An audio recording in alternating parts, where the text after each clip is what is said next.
রাজ্যের কৃষকদের জন্য বড় সুখবর। দীর্ঘ অপেক্ষার পর আসতে চলেছে খারিফ মরশুমের টাকা। রাজ্যে নতুন সরকার প্রতিষ্ঠিত হয়েছে, তাই কৃষকদের মধ্যে চিন্তা বেড়েছে যে কৃষক বন্ধু প্রকল্পের টাকা আর দেওয়া হবে কিনা। তবে চলে এলো কৃষকদের জন্য সুখবর। কৃষক বন্ধু প্রকল্পের টাকা দেওয়া হবে। আর কোন কোন কৃষকদের টাকা দেওয়া হবে আজ এইমাত্র ঘোষণা করা হলো।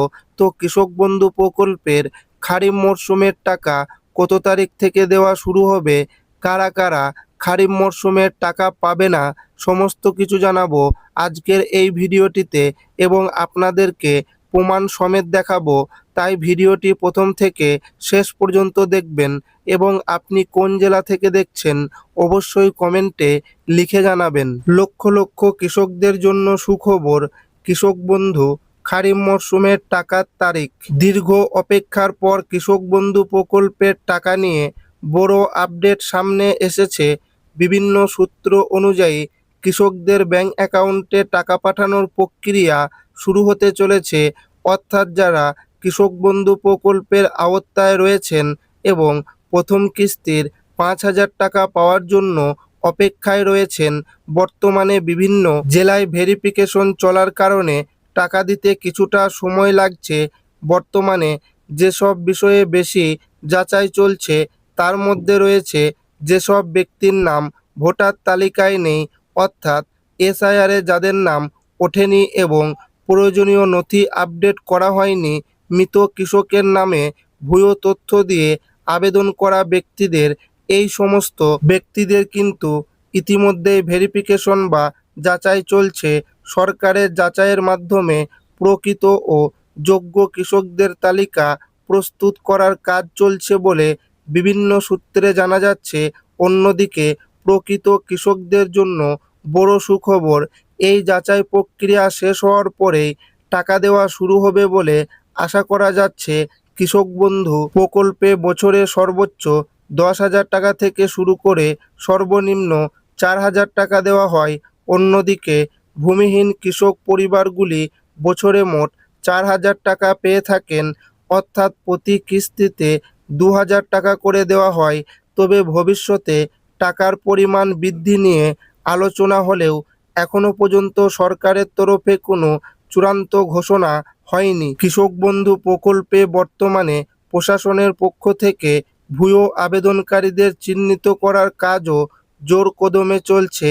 যারা অযোগ্য হয়েও এতদিন প্রকল্পের সুবিধা নিয়েছেন তাদের নাম তালিকা থেকে বাদ দেওয়া হতে পারে, এমনকি কোনো ক্ষেত্রে টাকা ফেরত নেওয়ার বিষয়েও বিবেচনা করা হতে পারে। তাই যারা ভুল তথ্য দিয়ে এই কৃষক বন্ধু প্রকল্পের এতদিন সুবিধা নিয়েছেন তাদের জন্য এই মুহূর্তে খারাপ খবর। তাদের ভেরিফিকেশন শুরু হয়েছে। যাদের আবেদন অনুমোদিত হয়েছে তাদের অবশ্যই নিজেদের স্ট্যাটাস একবার যাচাই করে নেওয়া উচিত। যদি স্ট্যাটাসে অ্যাপ্রুভ দেখায় এবং ব্যাংক অ্যাকাউন্টের সঙ্গে আধার ও ডিবিটি সঠিকভাবে সংযুক্ত থাকে তাহলে টাকা আসার সময় কোনো সমস্যা হওয়ার সম্ভাবনা থাকবে না। নতুন আবেদনকারীদের জন্য সুখবর রয়েছে। ভেরিফিকেশনের কাজ সম্পূর্ণ হওয়ার পর নতুন আবেদন গ্রহণের প্রক্রিয়া শুরু করা হতে পারে বলে আশা করা যাচ্ছে। পাশাপাশি কিছু ক্ষেত্রে পুরনো তথ্য আপডেট বা পুনরায় যাচাইয়ের প্রয়োজনও হতে পারে। সূত্র অনুযায়ী খবর, এই জুলাই মাসের প্রথম সপ্তাহ থেকে কৃষক বন্ধু প্রকল্পের টাকা আপনাদের ব্যাংক অ্যাকাউন্টে ঢোকার সম্ভাবনা সবথেকে বেশি। তবে একটা কথা মাথায় রাখবেন, পশ্চিমবঙ্গের সব জেলায় কিন্তু একসাথে একই দিনে টাকা ঢোকে না, জেলাভিত্তিক টাকা রিলিজ হয়। যে সমস্ত জেলায় কৃষি দপ্তরের ভেরিফিকেশনের কাজ সবার আগে কমপ্লিট হয়ে যাবে সেই জেলাতে কৃষকরা সবার আগে টাকা পাবে। কৃষক বন্ধু প্রকল্পের টাকা পেতে অবশ্যই আপনার ব্যাংক অ্যাকাউন্ট ঠিক রাখবেন। ব্যাংকের সঙ্গে আধার লিঙ্ক, ব্যাংকের ডিবিটি লিঙ্ক, এই সমস্ত কাজগুলো, সেই সঙ্গে আধারের সঙ্গে মোবাইল লিঙ্ক অবশ্যই করে রাখবেন। তা না হলে এই কৃষক বন্ধু প্রকল্পের টাকা আপনাদের ব্যাংক অ্যাকাউন্টে দেওয়া শুরু হলে টাকা নাও পেতে পারেন। হয়ে যাবে সেই জেলাতে কৃষকরা সবার আগে টাকা পাবে। কৃষক বন্ধু প্রকল্পের টাকা পেতে অবশ্যই আপনার ব্যাংক অ্যাকাউন্ট ঠিক রাখবেন, ব্যাংকের সঙ্গে আধার লিঙ্ক, ব্যাংকের ডিবিটি লিঙ্ক, এই সমস্ত কাজগুলো সেই সঙ্গে আধারের সঙ্গে মোবাইল লিঙ্ক অবশ্যই করে রাখবেন। তা না হলে এই কৃষক বন্ধু প্রকল্পের টাকা আপনাদের ব্যাংক অ্যাকাউন্টে দেওয়া শুরু হলে টাকা নাও পেতে পারেন।